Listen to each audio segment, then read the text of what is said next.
But first, we start the show with your Thursday night football preview. It's Bucs and Falcons, baby. We got a nice little NFC South gritty Thursday night football game here. Both teams not really in a great spot right now. Predictions are not giving us a huge lean one way or the other, particularly. It's Bucs -5 right now. This has bounced a good bit. When I started doing research on this game last night, it was 4.5. Saw 5.5 this morning. Looks like it's settled at -5 at our current best price. I'll pull up our full game prediction here actually as we do this. And we've got 53% on the Bucs to cover -5 right now, but no edge. It is kind of a juicy spread at -120. I would imagine then if you find 5.5, it's probably a little closer to fair odds there. Over under 43.5, totally 50%, no particular edge. And Falcons get a 29% money line, just about at fair odds at +225. Personally, when I started doing this research, we had no lean at all on the spread. It was 50-50, and the same with the over-under. I was going to say I lean the Bucs and the under. Would even be comfortable taking the Bucs out to -6 or -6.5, which we'll get into. However, that spread has kind of moved on its own, and you're probably going to find it at -5, -5.5. So it probably doesn't hurt to just take -6. You probably get a little bit better odds, maybe even plus money. Over-under hasn't changed. It was 44, but pretty much the same thing here. Just mostly all we've seen is the push removed. But for the most part, without even digging into the numbers, I just think you probably want to side with the healthier team. Bit of a must-win game against the Kirk Cousins-led Falcons here for Tampa Bay, that is. Falcons punted their way to a loss after Penix went down versus the Panthers. Since then, with Kirk Cousins in 3 games, they have managed to score 24 points versus the Saints and the Jets. Just got blown out by the Seahawks, though. Mostly between punts and field goals. They're pretty much a kicking clinic and a running game, more so heavy running game plan than before. I would expect very few points from the Falcons in this game, even though the Bucs defense is pretty banged up and kind of in free fall. But definitely think we're looking at a low scoring Bucs dominated game here. Bucs been free falling a bit. Discussed that pretty much all on Tuesday's show when you said you were out on both the Bills and the Bucs this year, Greg. They struggled at home in the rain on Sunday, which is just so bizarre to me. Like, you're the Florida team playing a team that plays in a dome. You should be the best in the rain. I went outside in the rain the other day. I threw 3 touchdowns. So I don't really know what was going on with the Bucs. It was just very weird. They've had a lot of disarray lately, but that was a game you really would have thought they would have bounced back and taken hold of. Got to imagine they're staring at their first place tie with Carolina, wondering how did we end up here? And with the Panthers getting the Saints this week, they could very well find themselves in second place in this division with a loss. So, I think it's all Bucs here. Get into some defensive stuff with some of these betting angles, but that's my initial leans and thoughts with the model not giving us a major one in any direction. I'm going to sound like a flip-flopping, wishy-washy man here, Dave. But no, listen, the point I think I intended to make on Tuesday was largely as a contender goes. Oh, yeah. Right? Yeah. I don't want to consider, like, I opened the possibility, could the Bucs win a Super Bowl? I'm interested. Like, I feel so stupid for doing that. Do I think the Bucs at some point have to win a game, especially against a team as lowly as the Atlanta Falcons right now? I do. So I would lean, just at a first glance, it's a weird number at 5, obviously, and that number's jumped around a little bit. But to me, I don't really have much of a strong lean into why Atlanta would have success in this game. Again, it was a weird weather game for the Bucs. That's got to at least have played a factor last week into that letdown loss against the Saints. So while I'm off the bandwagon in the big picture, I'm certainly open to being on the bandwagon for one night on Thursday night. You've got some betting angles for us in this game to take a look at as well. Maybe Mike Evans back in this game. He certainly should be. They activated him off IR, and Jaleel McLaughlin, I believe. They had to, or not Jaleel McLaughlin. I'm blanking on the guy. Another wide receiver for the Bucs. But they had to, make moves, roster moves to do that. Mike Evans was practicing since before week 13 with the hope that he would return in that game. So I got to imagine if they've activated him off IRR, made moves to take guys off the roster, he will be playing tonight. Sorely need him for his first action since suffering a broken collarbone in week 7. And I believe I am correct in this. I looked everywhere and I didn't see anything to say otherwise in the game logs. This will be the first time this season the Bucs have Bucky Irving, Mike Evans, Chris Godwin, Emeka Egbuka, and Baker Mayfield all on the field. If Baker Mayfield's shoulder wasn't dinged up, you could say this is the healthiest they've been all year without question. I think you could still probably make that case. Pretty low lines for the wide receivers in this game, but I do think there's a lot of room for them to go over these spots. The Falcons' defense was a lot better in the first half of the season. Top-ranked passing defense for about the first half. They've allowed over 260 passing yards and 2 passing touchdowns per game since week 8, which is bottom 5 in the NFL.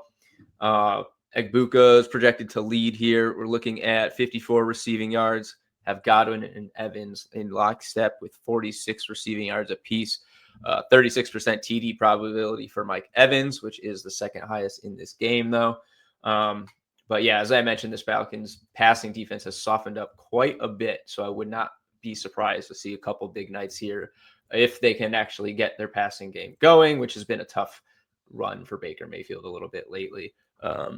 Evans, he's it's kind of funny. It's sad a little bit to see his chase for 12 straight 1,000-yard seasons come to an end because of injury early in the season.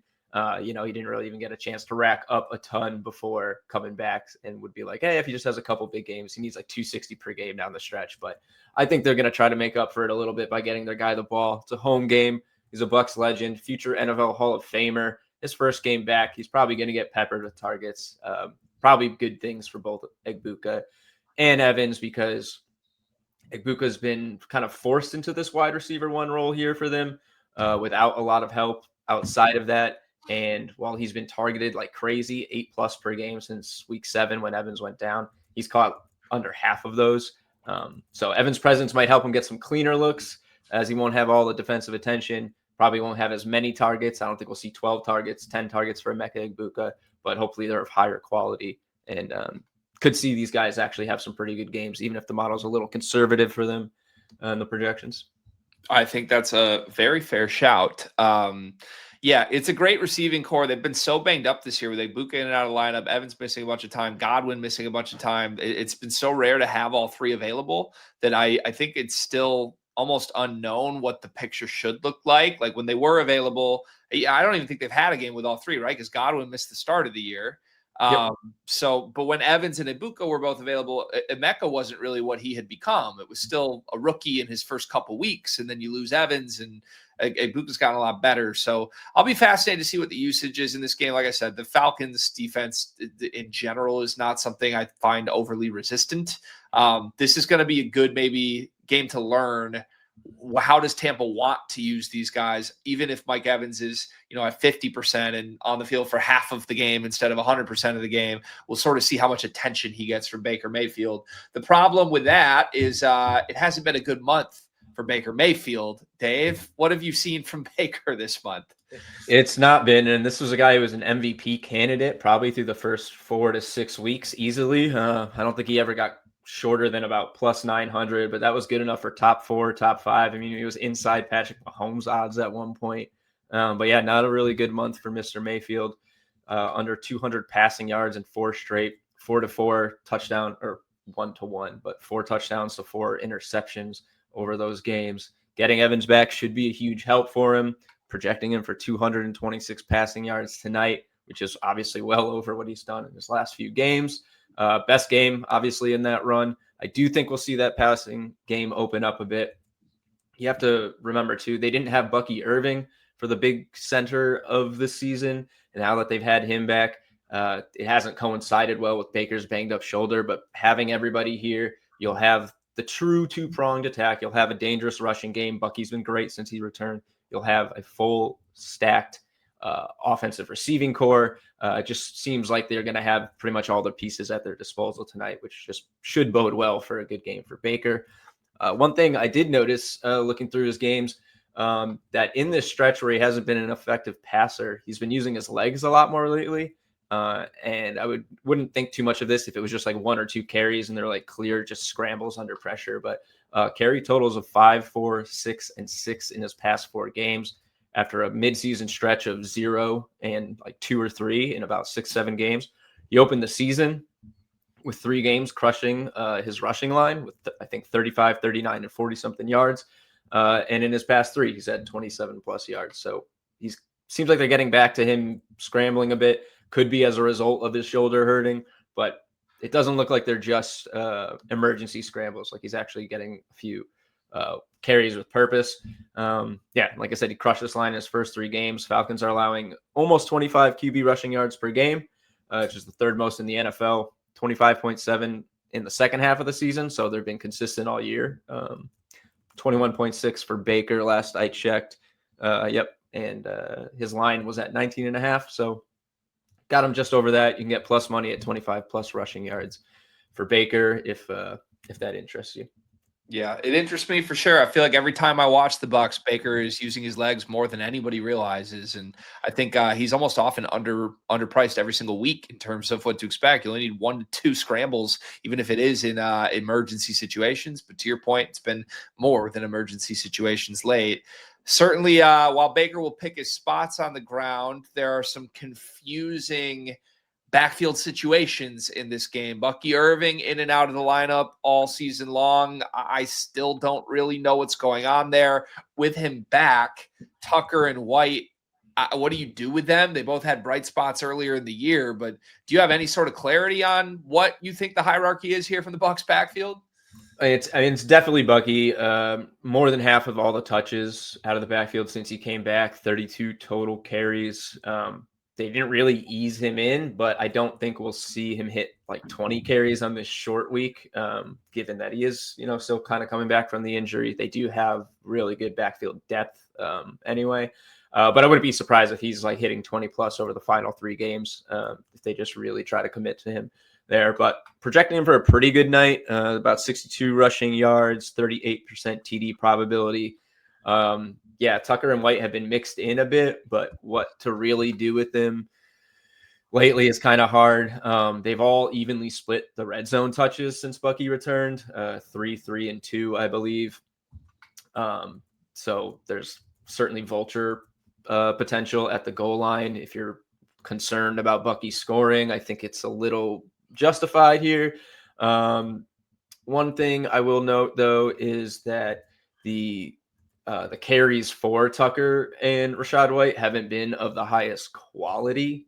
They're not like the driving big goal, big drive touches. They're kind of just in passing, giving Bucky a spell. So I don't think you're expecting much out of them. I'm going to talk about Sean Tucker in a little bit. But one thing I'll note that I do like for Bucky tonight, it's not exactly a angle I haven't talked about before, but the Falcons are conceding almost 50 receiving yards per game to running backs since week 8. Irving's hit 33, 50, and 102 in 3 of his games this season. Doesn't get a ton of targets, but enough to be viable. I think we projected him for 2.6 in this game, 23 receiving yards. I do think there's an opportunity for him to go up that little bit of a ladder. Might be something I look at tonight. I haven't really dug into the lines. But if you can get an appealing Bucky Irving line of like 25, 40 rushing yards, I think it's something to look at as well. Or receiving yards, that is, sorry. Yeah, I think Bucky's obviously the most dynamic. And now that he's been back, it makes a lot of sense that they would give him the heavy sort of workhorse share of this. At the same time, I thought Tucker was productive in multiple opportunities, and White is a guy that can be used out of the backfield too. So the short week is the one thing hanging over this for me.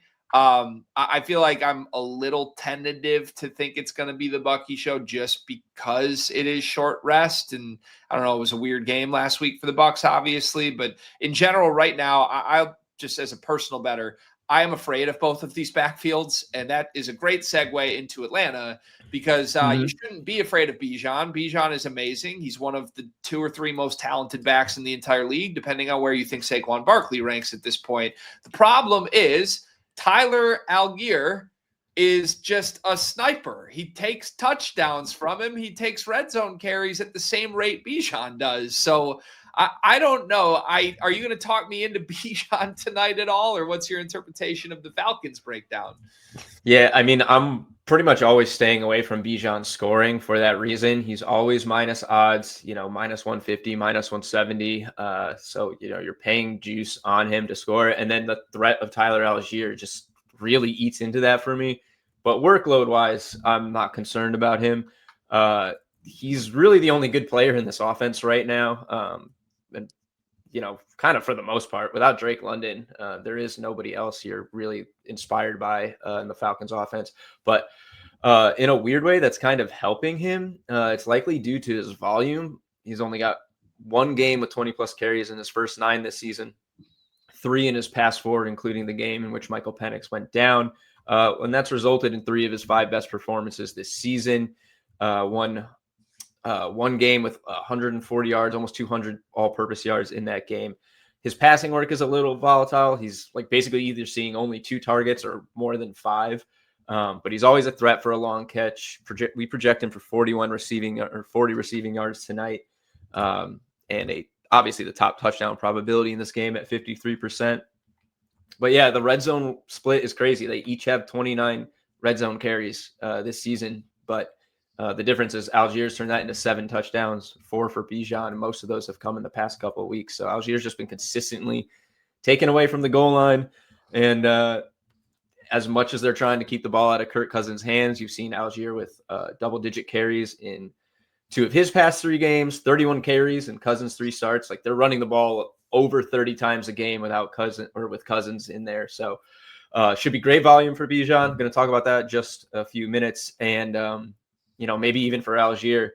And he's the guy with the touchdown value tonight. Hope I don't get caught. And it's the odds have changed and he's not here anymore. But yeah, there we go. Tyler Algier, anytime TD, 36%, which is the second highest on the Falcons, and plus 230. So pretty good value there.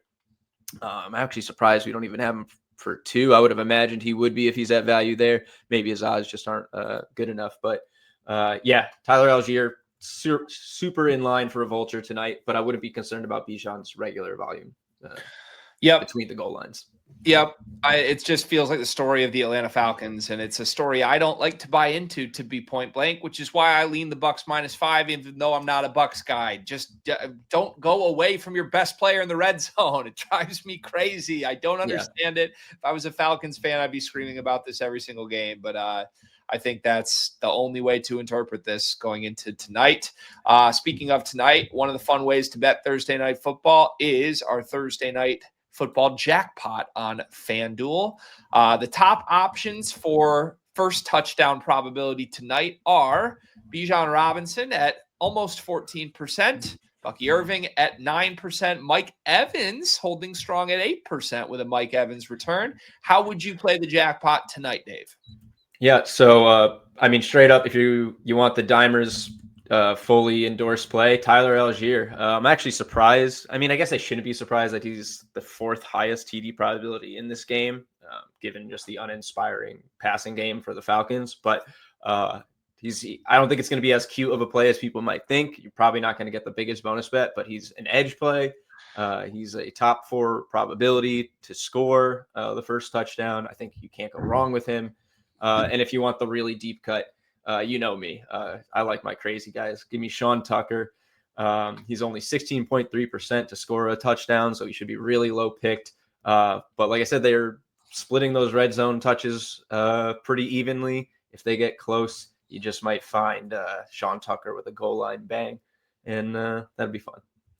That would be extremely fun. I think just to give myself a win with my most frustrating thing to watch in this game, I think it's Algier for me, right? Because I get annoyed every time they give him a red zone carry. Why not win while I am annoyed, Yep. He's the best value. He's got the most touchdowns on the team, I'm pretty sure. So, yeah, you can't really go along with him. And that's probably the only way I would play that tonight. All right. Thank you. There's your Thursday night football preview. Plenty of ways to approach this I don't know. I don't want to call it an ugly game because I think the Bucs can be a very fun team to watch. And you've got Bijan. He's also explosive as hell. But a weird spot in the season for both of these teams, to say the least. With that said, it doesn't matter if it's a weird spot, a sexy spot, or what. There's still money to be made. And we've got our Thursday Night Football same game parlay. Thursday Night Lotto. With the 30% boost that you can get on this at DraftKings, you can get this up to plus 750. It's about 5.5 to 1 without the boost. What are we going with? Pretty much have talked about everything in this already, so we'll probably be pretty quick hit here. But we've got I'll go with the touchdown score last. We'll start with Bijan, 70-plus rushing yards here. Like I said, the Falcons have leaned heavily on the run since Penix Jr.'s ACL injury, 20-plus carries in 3 of the last 4 games, hit 70-plus rushing yards in all 4 games including the game when Penix went down, projecting him for 77.7 tonight. Only 4 games under this mark all season. Those were primarily when he was used more as a receiver, which he's been trending down just a little bit in. Like I said, Atlanta wants to limit Kirk Cousins' passing. Bucs allowed 139 rushing yards last week to the likes of Devin Neal, Tyler Shough, and whoever else was running the ball for the Saints. Mike Evans, like we said, we're expecting him to be back. If Mike Evans isn't back, we're playing a Bijan Robinson 70-plus rushing yards, same game parlay. But he should be back, and I really think he's going to be heavily featured. The Dimers model supports this projection, or supports this leg with our projection. He should be ready if they activate him. Bucs passing attack has struggled without him. Should regain that 8-plus target volume he was seeing before he got hurt. He hit 50-plus yards in both of his full healthy games when he started the season, projecting him for 46.4 tonight.